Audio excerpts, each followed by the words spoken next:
On a sunny Saturday morning, the grounds of the city's clinical hospital were bathed in greenery and sunlight. Comfortable benches surrounded a fountain, awaiting visitors. A small lilac alley leading to the hospital gates was filled with birdsong and the rustling of leafy canopies. Beneath one of these linden trees sat a thin young man with a pale face engrossed in his tablet. From a distance, it seemed he was diligently working, despite being a patient like the others in the hospital complex. Indeed, he was working. The young man's name was Tyler, and at just under 30, he headed a major IT company. He was a patient in the cardiology department, and his presence there was no coincidence. Since childhood, he knew this day would come. Once, as a schoolboy, he overheard his mother talking with a friend. "My poor Sonny, will this hereditary ailment passed down through his father's line affect him too?" "Sarah, did your husband die from heart problems? I didn't know," her friend exclaimed. "Exactly, it's hereditary," Sarah cried. "God forbid I live to see my own child fade away before my eyes." And Zena did not live to see it. She died 5 years ago, drowning in a turbulent river while rafting with other tourists. Tyler couldn't believe his mother was gone until he saw the coffin, and it felt like the ground disappeared beneath him. His mother's young colleague Annie supported him. She was immediately drawn to the intelligent young man. Moreover, she was attracted to his circumstances, as she later told a friend. "Tyler is so quiet and kind, I like that. Plus he's well off and stable, and I won't have a mother-in-law. It's like marrying a wealthy orphan." "How can you say that?" her friend exclaimed, shocked by Angie's calculation. "Well, isn't it true? Everyone will envy me. Besides, Tyler is clearly smitten with me. It's obvious.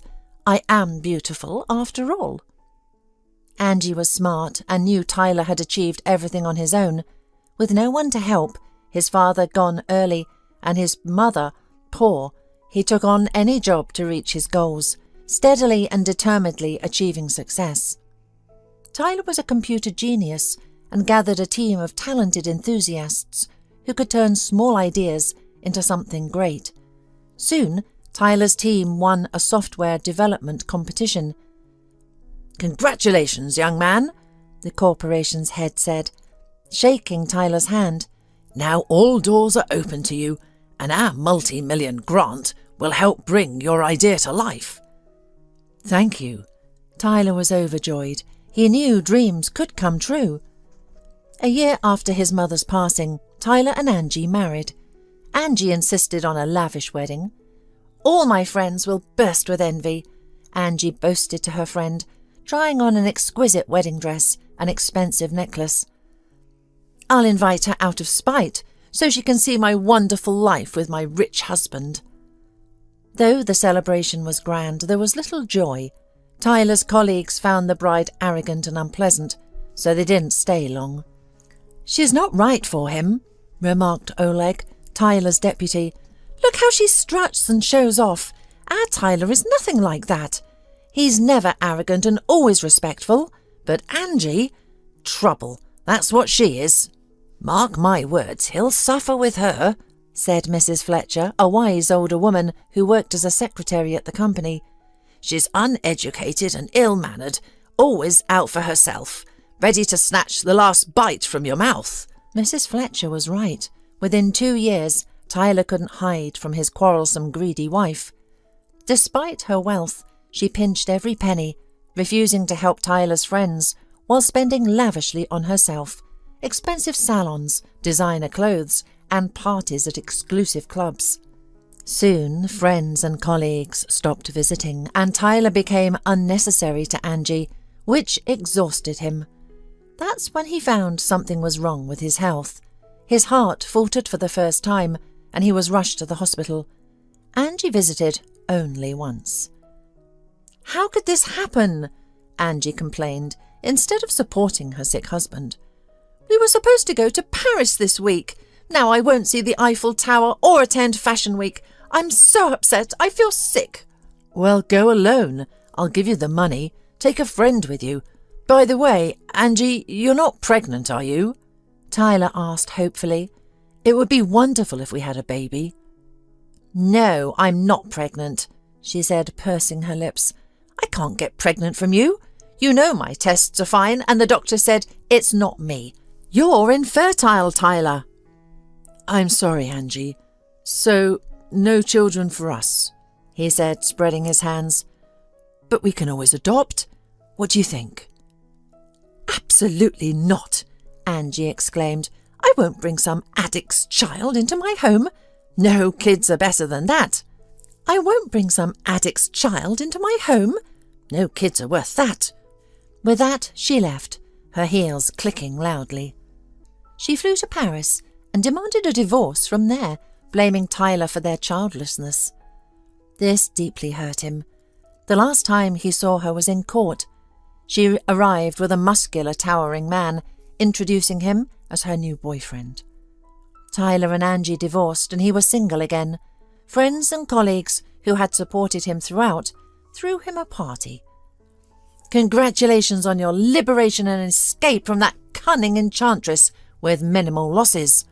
Cheers, everyone, Oleg joyfully exclaimed. We're so glad you're back with us. There are plenty of other brides out there, like fish in the sea.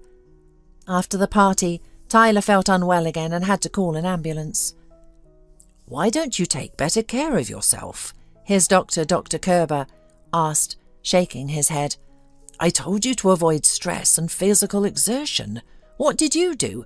Overexert yourself at the gym or go skydiving? I got divorced, Tyler replied thoughtfully, and it wasn't easy.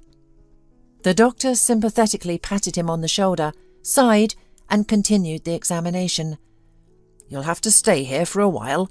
I'll prescribe conservative treatment, but surgery may be necessary soon. Otherwise, you won't make it to 40, I'm afraid. Your heart is functioning like that of an 80-year-old. Yes, some parts of your engine need replacing, so to speak. Is it dangerous? Tyler asked, frightened. Well, it's no more dangerous than living with such a worn-out heart, young man, the doctor said, looking at him sympathetically. However, risks are undoubtedly present. Primarily, there's the anesthesia. No one knows how your heart and brain will react to such stress. Plus, everyone's body is different, and what happens after surgery is uncertain. Complications are always possible, but no one can guarantee how you'll handle them. There's also the human factor. Sometimes a surgeon's hand might slip, or a nerve or artery might be damaged. Overall, my prognosis is 50-50, and that's not bad. 50-50? Tyler repeated. I thought you'd give me at least 80%. No, I think I'll postpone the surgery. That's the problem. You don't have much time, Dr. Kerber sighed. If you change your mind, please let me know. And with that, the doctor left, gently closing the door behind him. Now Tyler sat on a bench under a tree, watching as patients emerged for their morning stroll after breakfast. Most of them gathered near the fountain, which sprayed cool water. The patients smiled. Many were on the mend. Everyone except Tyler. Now time was against him. Tyler sent some instructions to his work email and leaned back against the bench. He felt weak, and his head was spinning. Are you feeling unwell? Asked a young nurse. You skipped breakfast, which is probably why you have no energy. Let's go to the cafeteria. I'll ask them to give you a meal. You need to eat. I'm not hungry, Tyler replied drowsily. You should eat anyway, insisted.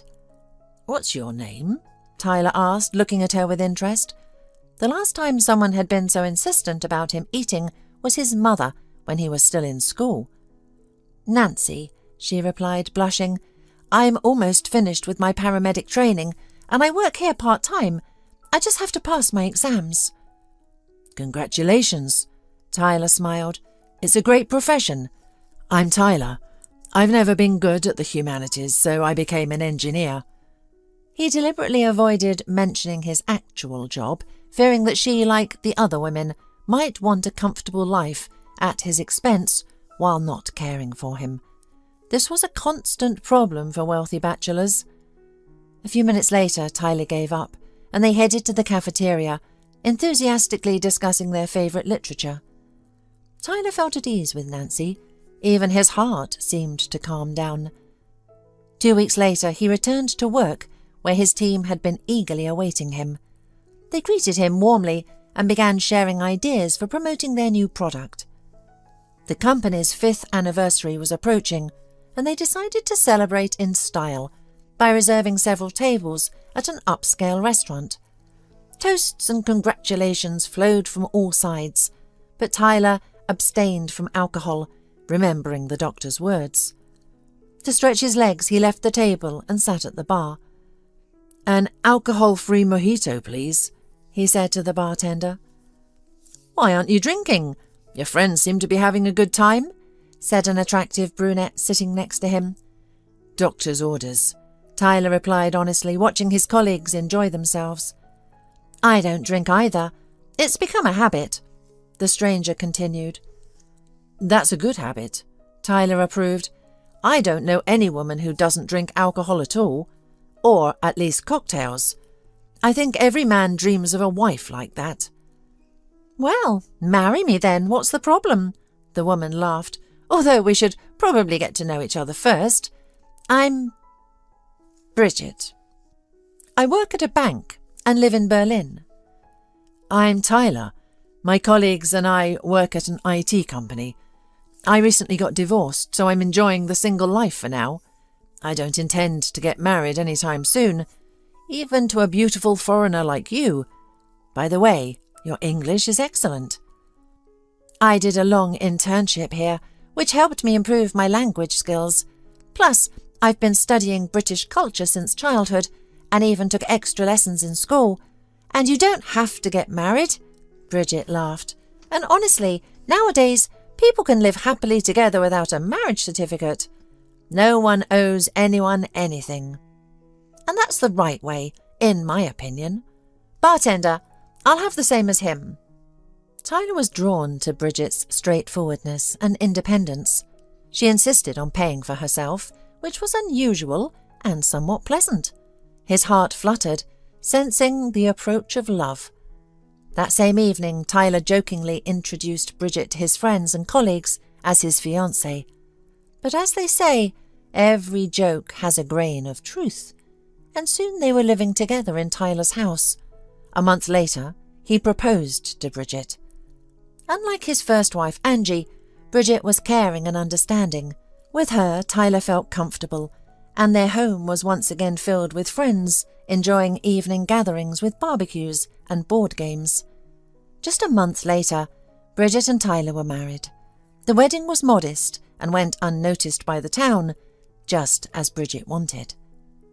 "You're so lucky with your wife," Tyler's single colleagues would say enviously. "How did you manage to snag her?" "She chose me," Tyler would laugh, still in disbelief at his good fortune. Then one day, when his illness reminded him of its presence again, he told Bridget about his health problems and sought her advice regarding the surgery. "It's up to you," she replied, shrugging. "Surgery doesn't guarantee 100% success rate. What if you end up disabled or worse? Think carefully." Tyler's doubts grew, and he decided to temporarily stop thinking about the operation until a third attack struck. The ambulance barely got him to the cardiology department, where a fading Tyler was met by Dr. Kerber. The experienced doctor quickly stabilized him, admitting him to the intensive care unit for a couple of days. "He must not be upset," Dr. Kerber said. "Bridget, no bad news or arguments. Surround him only with warmth and love. Care has never harmed anyone in this life." "Okay," Bridget promised, lost in thought. She visited her husband in the hospital every day, but stayed only briefly, citing work. "Don't be offended, Tyler, I have to go," Bridget said as she left. "Investors might call. Besides, my parents are coming from Germany to meet you. I need to find them a guide interpreter and arrange their stay at a hotel. Many responsibilities, you know how it is, being the head of a prestigious company. "I'm not offended," Tyler reassured her. "Do what you need to. Work is work. My first wife never worked a day in her life, but the second one is a workaholic. Seems there's no middle ground." They laughed, and Nancy, passing by, couldn't help but admire their family idyll. Deep down she envied Bridget and was happy for Tyler. The next day, Tyler awoke to find two elderly people, a man and a woman, staring at him. "Guten Morgen," the woman said in a creaky voice, smiling stiffly, her eyes cold. "Hello," Tyler replied, surprised. He realized that they had greeted him in German. The man slowly shook Tyler's hand and held it for a long time, as if discreetly checking his pulse. Tyler thought it might be a lingering effect of his illness. The man whispered something to Bridget, who translated. "Meet my parents, Ursula and Hans Schwartz. Dad says he's glad to see you in good health. Mum wants you to get well soon." "Thank you," Tyler said. "I don't speak German, but I might try to learn." Bridget turned to her parents and relayed Tyler's words. The elderly couple smiled and nodded. Then Bridget's mother took a small bag of food from her purse and placed it on the bedside table, gesturing for Tyler to eat it. Tyler was touched that an entire family cared for him. "It's great to be the son-in-law of good people," he thought, unlike Angie's parents, who only cared about my money. "We have to go," Bridget said. "We need to settle them into the hotel. They're tired from the flight and came straight from the airport to see you." "Why don't they stay at our house?" Tyler suggested. "There's plenty of room. We have a cook, maids, and they won't lack anything. I won't be leaving here any time soon." "That's not how we do things," Bridget smiled. "But I'll pass on your offer. Let them be pleased with their generous son-in-law." Bridget kissed Tyler on the cheek and left with her parents. The next day, the woman didn't visit her husband, only sending a message that she was busy. The following day she didn't appear either, and her phone went unanswered. However, Bridget's parents visited Tyler daily, which made him uncomfortable. He endured it, reminding himself that they were his relatives. Every time they left, he sighed in relief. The stress caused Tyler's heart to ache, and his condition worsened. Nancy, who often visited his ward, noticed this immediately. "You don't look well," she said cheerfully. "Tired?" "A little," Tyler admitted. "See, foreign delegations visit me every day, as if they have nothing better to do. But what can I do? They're Bridget's parents." "Maybe that's why your relatives go to Dr. Kerber's office every day to talk," Nancy noted. "How can they talk? They only communicate through Bridget, and without her they use gestures." "They certainly wouldn't understand complex medical terms in English," Tyler exclaimed. "I don't know what they discuss because they always close the door." Nancy shrugged and left the room, leaving Tyler in turmoil. Tyler struggled to process this information and decided to seek help from Dr. Kerber. However, the doctor was either in surgery or had gone home to rest. The next morning, Tyler eagerly awaited his wife's visit. When she arrived, she greeted him coldly and prepared to leave after just 5 minutes. "Why are you leaving so soon? We haven't seen each other properly in 3 days," Tyler said, upset. "Stay a little longer. By the way, I have a question for you. Do your parents speak any English at all?" "No," she replied curtly. "I'll come tomorrow and stay longer, but I really must go now. Sorry, dear." The word dear made Tyler uneasy, reminding him of how Angie used to address him. Seeing her husband frozen in offence, Bridget softened. "Hang in there, Tyler. Everything will be fine soon. Now lie down and rest. Regain your strength. See you tomorrow." Bridget left, leaving the room filled with the scent of her perfume.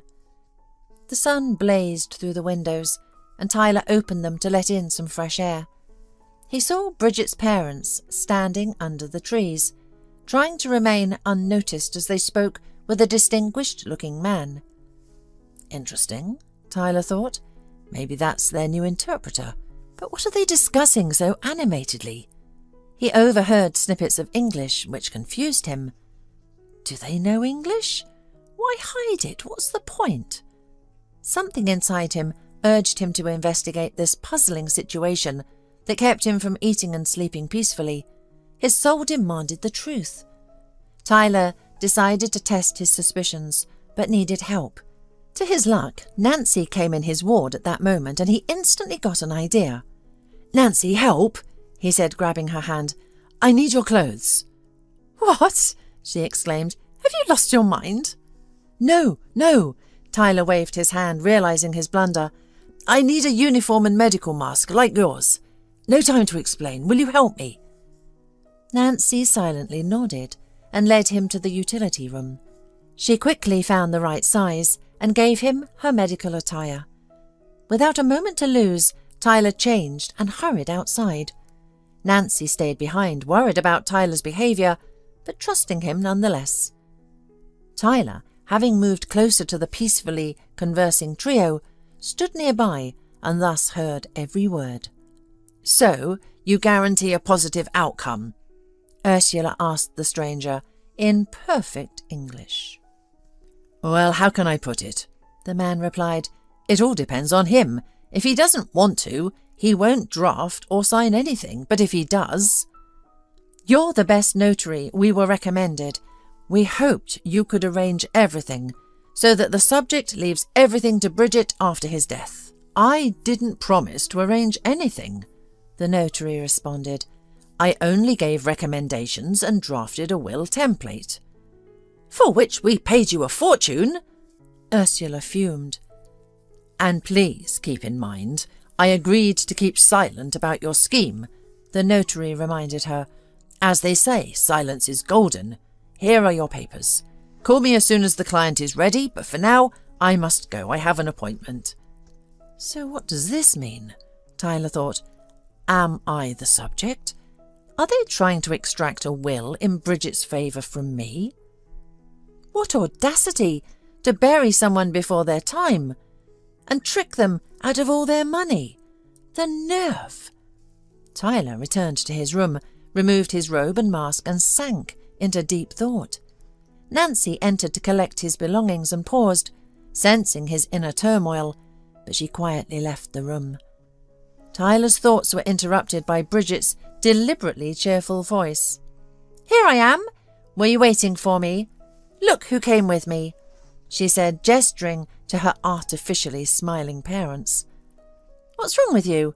Are you feeling worse?" she said, and Ursula and Hans exchanged meaningful glances. This did not escape Tyler's notice. Just a day ago he wouldn't have thought much of it, but now, after what he had seen and heard, everything seemed different. "Planning a dirty trick, are you? Well, you'll get what's coming to you," he thought, but aloud he said, "Yes, I'm not feeling well. I don't have the strength to get out of bed or even eat. It seems I'm getting worse, and my end is near." Ursula and Hans whispered something in a foreign language to Bridget. "Don't say that!" Bridget exclaimed, but her eyes shone with joy.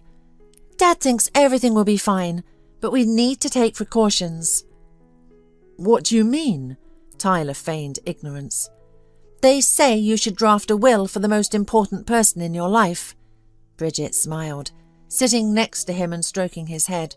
"Otherwise, everything will go to the state. You don't want that, do you?" "And what should I do? Who should I leave my assets and bank accounts to?"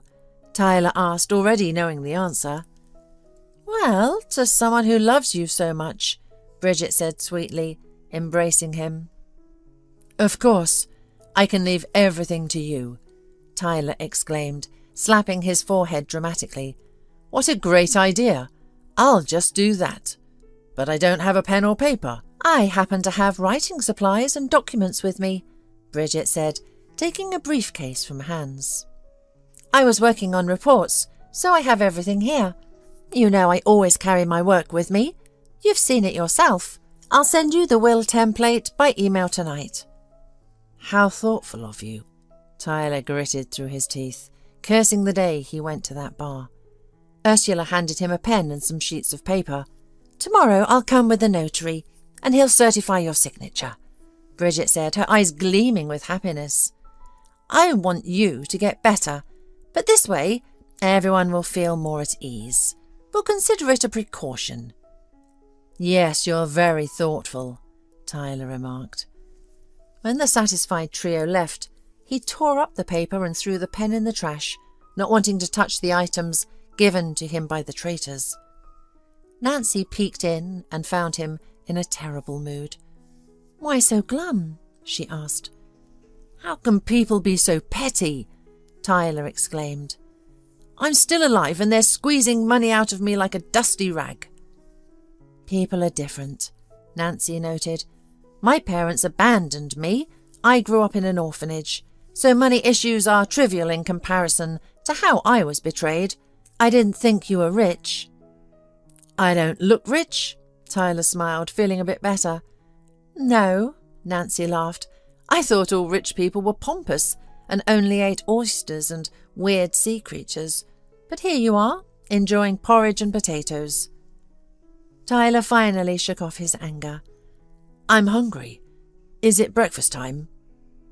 And they headed to the cafeteria, chatting cheerfully, where the aroma of cheese casserole filled the air. Tyler now knew what he had to do. After lunch, Mr. Heaton, Tyler's personal lawyer and notary, visited him. He was old enough to be Tyler's grandfather and cared for him like a son. "Tyler, you called. Is everything all right?" the visitor asked worriedly. "I want to draft a will," Tyler said simply. Mr. Heaton clutched his heart. "Is it that bad? No hope left? My boy, how could this be?" "No, I'm not dying," Tyler reassured him, "though my wife would like that. I want to draft a temporary will. It can be changed later, right?" "Of course," the notary replied. "Then give me a pen and paper." Tyler wrote his first will, finding it difficult to contemplate his own death at such a young age. "Here, take it and certify it." When Mr. Heaton read the will, his eyes widened. "Are you sure, my friend?" "Absolutely," Tyler said. "And one more thing. From now on, 1% of my company's income will go to the city orphanage. Prepare the order and give it to the finance department." "Consider it done," Mr. Heaton said. "I've been wanting to suggest charity work for a while." After the notary left, Tyler was alone with his thoughts, reflecting on his life. How could I let people like Angie and Bridget into my life? If bad people stick to me, it means something needs to change, Tyler thought. At that moment there was a knock at the door.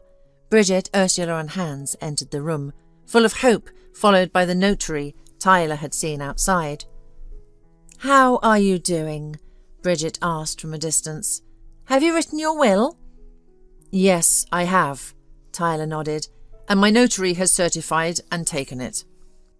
"Why go through all that trouble?" Bridget said sweetly. "We brought a notary with us. What's in the will, if it's not a secret?" "Of course it's not a secret," Tyler smiled.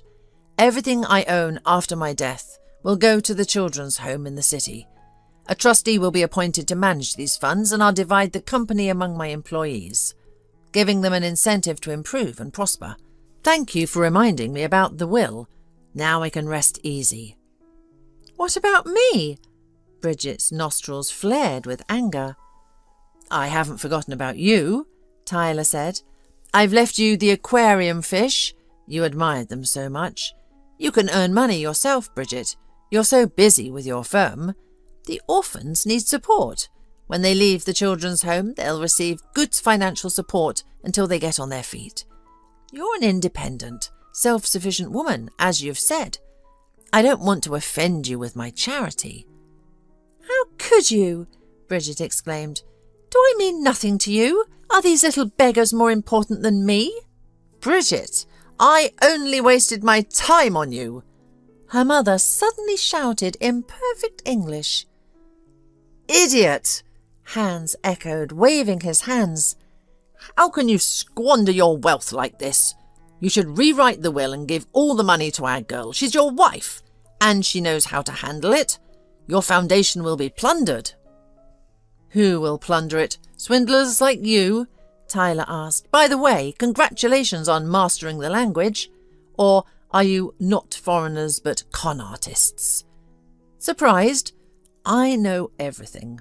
So get out of here before you end up in jail. You have nothing on us, Ursula hissed, spitting. You can't prove it. How eloquent, Ursula. Or should I say, what's your real name? Tyler inquired. What if my lawyers dig deeper and find out that you're not Ursula and Bridget is not your daughter? I wonder how much time you'll get for fraud. His words threw the trio into confusion. Ursula stomped her foot and rushed out of the room, followed by Hans and Bridget, who shot Tyler an angry glance. Tyler was left alone, feeling a weight lifted from his shoulders. He was glad he hadn't been fooled by impostors. As for Bridget, he realised he didn't love her as he thought he had. It had all been an illusion and his crave for love. Fortunately, Bridget didn't show up at the hospital again. 2 days later, Mr. Heaton brought documents for Tyler to sign. Bridget had filed for divorce. Mr. Heaton, I have a big favour to ask, Tyler said. Investigate this trio as much as possible. I think they won't leave me alone. I need to be prepared for anything. The next morning, Dr. Kerber confirmed that Tyler needed surgery urgently. It will be complicated, but I have the strength and experience to make it successful, the doctor said. I can't guarantee anything. It's bad luck to do so, but I advise you to agree. I'm ready, Tyler said. Do whatever you need, but get me back on my feet. I can't stand being a feeble old man at 29. The doctor nodded and left. Nancy, learning about Tyler's impending surgery, supported him as best she could, surrounding him with care. I believe everything will go well, she said. I heard about your divorce and those con artists. They seemed strange to everyone, so you didn't lose anything.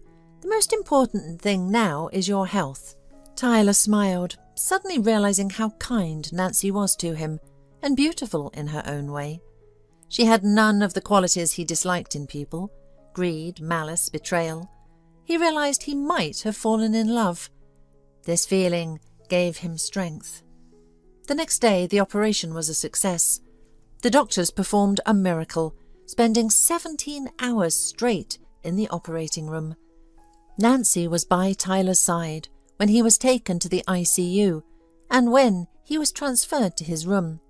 She didn't leave him for a moment because she had fallen in love with him long ago. She lost weight and looked worn out, worrying about Tyler and refusing sleep for his sake. When Tyler was allowed to have visitors, his lawyer arrived with news. You won't believe what I've uncovered, Mr. Heaton was eager to share. Listen, it's about Bridget. Her real name is Maria. She was an orphan but was adopted at 10 by Mandy and Tom Stritcher, the same Ursula and Hans. She used to beg at railway stations, pretending to be a gypsy fortune teller. They taught her all the tricks of thievery and financial scams. They worked together, amassed a fortune, and always got away with it. You're lucky you caught on in time and didn't transfer all your assets to her. Legally, you owe her nothing, since you earned most of your wealth before the marriage. Wow, Tyler exclaimed. I sensed something was off, and luck helped me see it more clearly. Let's consider myself fortunate. There's still the court case, the lawyer warned. Bridget will demand money in the divorce, but I'll be by your side, don't worry. A few days later, Tyler was discharged. He and Nancy said their goodbyes, but agreed to keep seeing each other. First, though, he needed to finalise the divorce.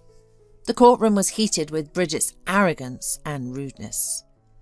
Your Honour, she addressed the judge, I demand that my husband give me half of his property. Do you agree to share your income with your wife after the divorce? The judge asked Tyler. No, he firmly replied. Let her first reveal her real name. She deceived me. When Bridget realised she had been exposed so quickly, she assessed the legal danger she faced. Quietly she said, Your Honour, I withdraw my claims. I've changed my mind. Thus, The trio of con artists found themselves empty-handed for the first time. Tyler hurried to Nancy, whose address he obtained from the hospital. She lived in a small house on the outskirts of the city. Tyler was surprised that people could live in such a dilapidated dwelling. He knocked on the door. When Nancy opened it and saw him with a luxurious bouquet, she was momentarily speechless. "Hi," Tyler smiled. "Here I am. We apologize for not calling ahead. We never exchanged phone numbers." "I didn't expect to see you," Nancy admitted. "Come in, I'll put the kettle on." "Thank you for the flowers." "No one has ever given me such a beautiful bouquet. I don't even have a vase. I'll have to use a glass jar. I just baked some cookies. You're right on time." As Nancy bustled about in the tiny kitchen, Tyler looked around. The house had only 2 rooms, one of which was minimal. He entered and saw a child's crib with a 4-year-old boy sleeping in it. "This is my son and my sorrow," Nancy said softly. "You never mentioned you had a child," Tyler said. "He looks just like you. It's wonderful." "Yes, I was married, but he left me for another woman when Sam was just a year old. Sam was born with a developmental delay. He's a bright, smart boy who understands everything and can even write letters, but he can't speak. I've taken him to doctors, but they all say they can't help. He needs an expensive examination. I don't have that kind of money." "I have the money. I'll pay for it," Tyler said. "Oh, no, that's too much. You might think I'm only talking to you because of your money. I just like you, that's all," Nancy confessed. "And I like you too," Tyler smiled. "Let's wait until Sam wakes up and we'll go to my place. This place isn't good for a little boy. No arguments." Nancy laughed, embarrassed. Medical examinations revealed that Sam's condition wasn't as dire as feared. Proper medication and the help of a qualified specialist could make a significant difference. Soon a young teacher named Kimberly was invited to Tyler's home. From the first day, she charmed Sam, who followed her around like a shadow. Daily sessions were held to speed up the progress. However, the longer Kimberly stayed in the house, the less interested she became in her young patient. Instead, she set her sights on the master of the house, doing everything she could to gain his attention. Kimberly was attractive and knew it. "Sam, let's take a break," Kimberly sang. "Go to your mum. I need to get some water." The trusting child ran upstairs, while Kimberly went to the terrace, where Tyler often spent his time. "What lovely weather today," she began. "I dressed too warmly." "Yes, it's a beautiful day," Tyler agreed. "How is Sam doing?" "He's doing well," Kimberly replied briefly, continuing her attempts to charm him. "Could you help me unfasten my blouse? It seems to be caught on something in the back." Tyler stood up and politely began to help her. He respected the teacher and wanted to please her for Sam's sake. "There you go," Tyler said. "Thank you so much," Kimberly giggled. "What would I do without you?" Suddenly, she pretended to trip and began to fall right into his arms. Tyler, being a gentleman, caught her. Kimberly took the opportunity to embrace him, pressing her body against his. Nancy, who had just stepped onto the terrace, was shocked by what she saw. If she had been there from the beginning of their conversation, she might have understood Kimberly's intentions.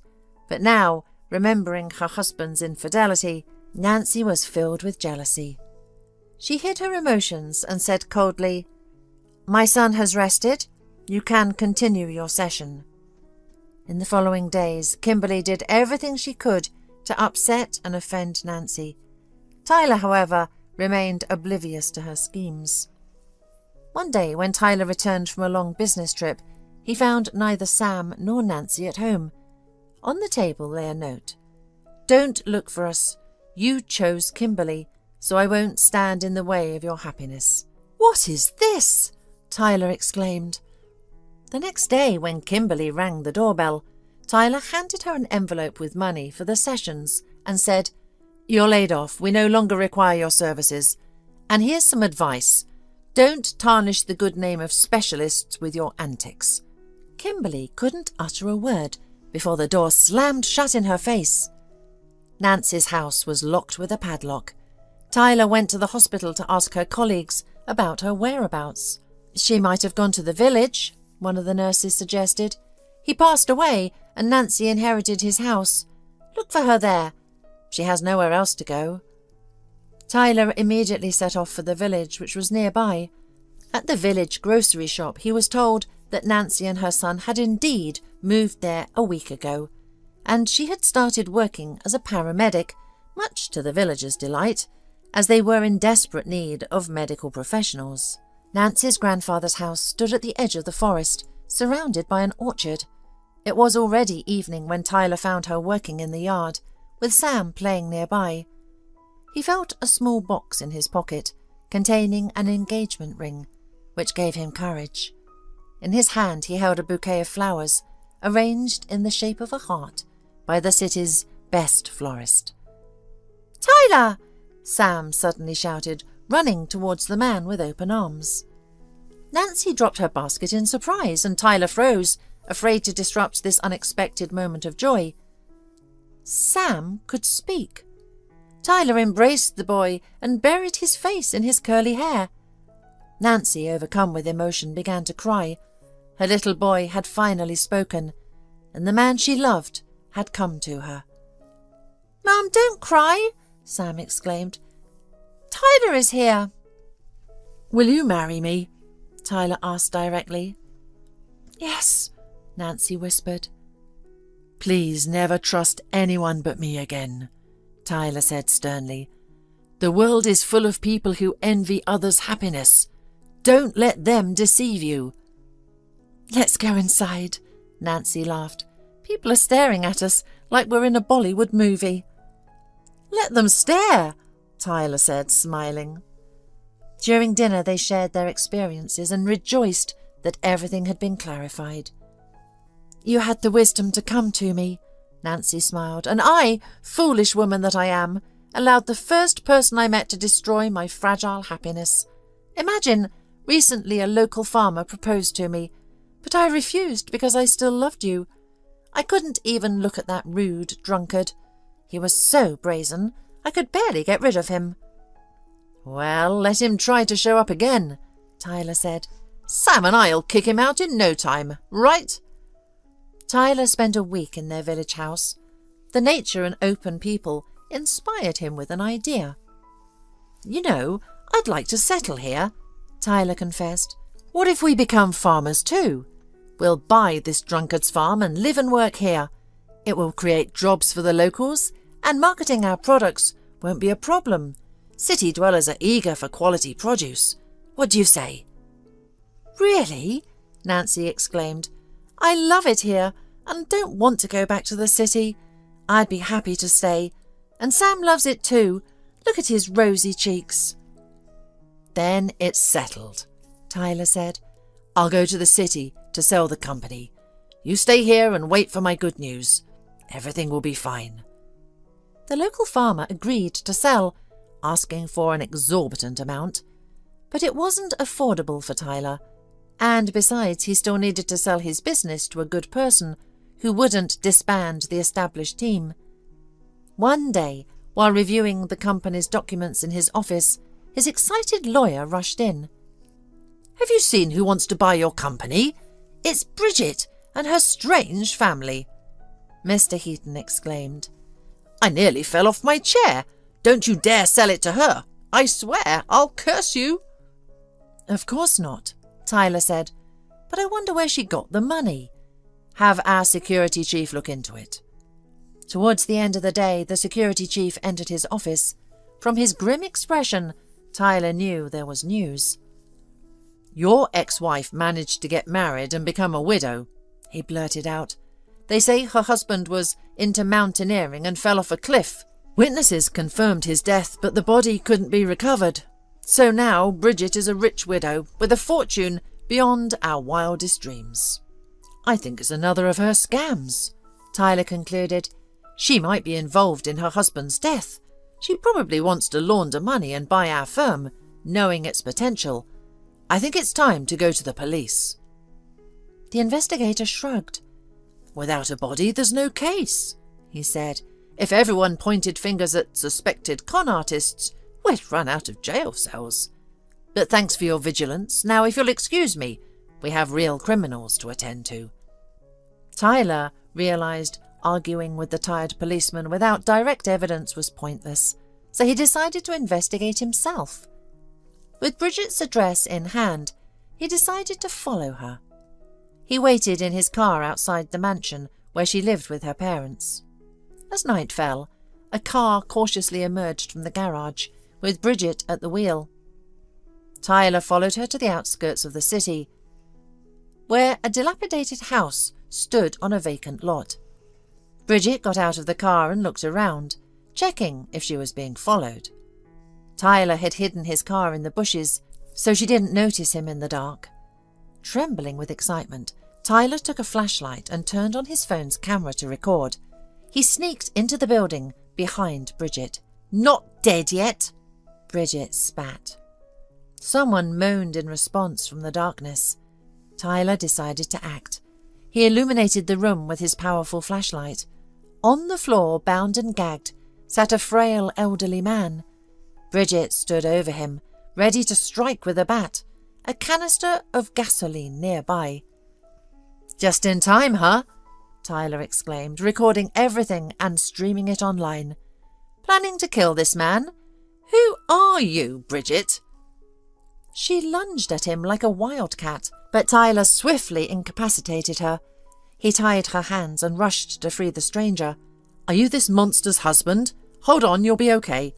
The man nodded, tears streaming down his face. He looked much older than his 60 years due to malnutrition and harsh conditions. The police arrived and arrested Bridget and her accomplices. They were sentenced to 10 years in prison, and the marriage was annulled. After the trial, Bridget's former husband, millionaire Scott Haskett, approached Tyler. "Thank you, son. I have no family, no children. May I visit you sometimes?" "You know what? Come with me to my village. I have a fiancée, Nancy, and her son, Sam. Our wedding is next week. You can relax in nature and regain your strength. I invite you." "With pleasure," Mr. Haskett said, overjoyed. Tyler and Nancy's wedding was a grand affair. The whole village celebrated, congratulating the newlyweds and giving gifts. Finally, Mr. Haskett spoke. "Nancy, Tyler, I have a special gift for you. I'm giving you the farm you've always dreamed of. May it bring you joy and prosperity. Cheers." The newlyweds were stunned, then clapped their hands in joy. Everyone raised their glasses to the happy couple, except Nancy. "Why aren't you drinking?" Tyler asked. "I bought the best champagne." "Because," Nancy laughed, "someone insisted he was infertile, but it turns out I've been carrying our little one for 5 weeks now. I was worried and went to the doctor, and there it was." "What? I'm going to be a father?" Tyler exclaimed. Sam, hearing the news, was overjoyed. The family celebrated their happiness, looking forward to the future together.